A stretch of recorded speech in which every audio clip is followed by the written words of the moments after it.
and I will not shut up. I need these kids. She need these kids. He need these kids. This world needs these kids. Mr. Langston? Well, I want to just start off by, elaborating on some more of the stuff, because we all on the same page here. What we need real resources for these young kids out here. Something different has to go on, because if we doing the same thing, that's called crazy. That's called crazy. You can't continue to do the same thing and expect different results. It's not gonna happen. It's just, that's common sense. So I feel like if we know that, Cleve feel like if she know that, we feel like the power to be to know that. I'm just be all the way honest. Well, we talk about, Mr. Langston, youth murders and violence and et cetera. Well, where do we get all these guns that we have in this city and other places? How do you meet the gun in your kind of opportunities? Do you find a large number of folks carrying guns, having access to guns? How does that work? I mean, we have resources to guns. Where they coming from, I don't know. I don't know. But you know how it used to be. It's a gun store everywhere, and there's liquor stores in our community. You know what I mean? But most of these individuals, are they buying these guns? Or are they just coming into possession of a gun? But everybody seems to have a gun, and that seems you got to think, a gun is a part of their lifestyle. So whatever they need to do to get it, they going to do it to get it. Whether they got to break in somebody's house, whether they got to break into a gun store. It's a part of their lifestyle, because this is the only way they know. You know what I mean? They need this for survival.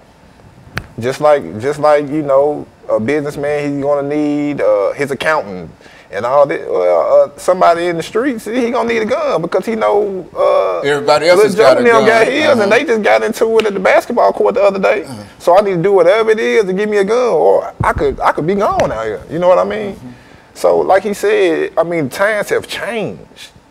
We wanna give these guys opportunity. They need opportunities. The talking is over with. We can't talk to them. We have to come to them with something. We have to come to them with somewhere to go. We have to come to them with an opportunity to make some good money, some good, clean money. You know what I mean? We have to give them opportunity and show them that hope, that there is a way, because they have no knowledge that you can change. And the will to do comes from the knowledge that you can do. Okay, Ms. Greenlee, let's close us out today. We've got about 2 minutes. Well, talk about these guns. Well, first of all, it's a setup. The guns was dropped through the system and the government, because we have done a survey. There's not as many guns in Brentwood, West End, and those kind of areas like they are in the hood.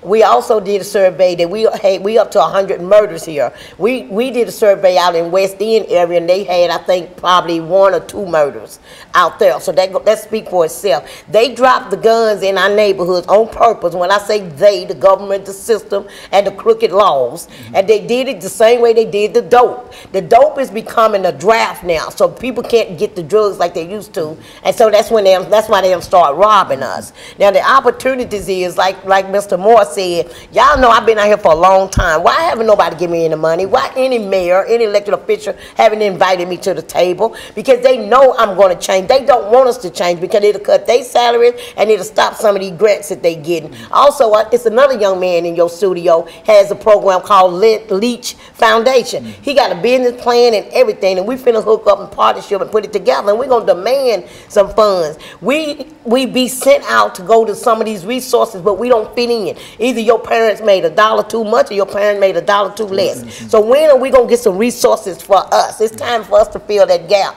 I don't need any more soup kitchens. I don't have nothing against nobody that's going out feeding the community and all of that. No, put that in their refrigerator. Put that on their rent bill. We don't need any more soup kitchens. We need opportunity. We need the churches to open the doors instead of Sunday and Wednesdays. We need them to let us in there and use some of them. Let us teach our own reading class, our own computer class, dance class, chess class, anything that'll keep them opportunity. Open these damn centers back up. How can you close a center and a library on the weekend? This is when they mostly need something. That's the only opportunity they had. So they know what they're doing in our community, and we finna bring it to a stop.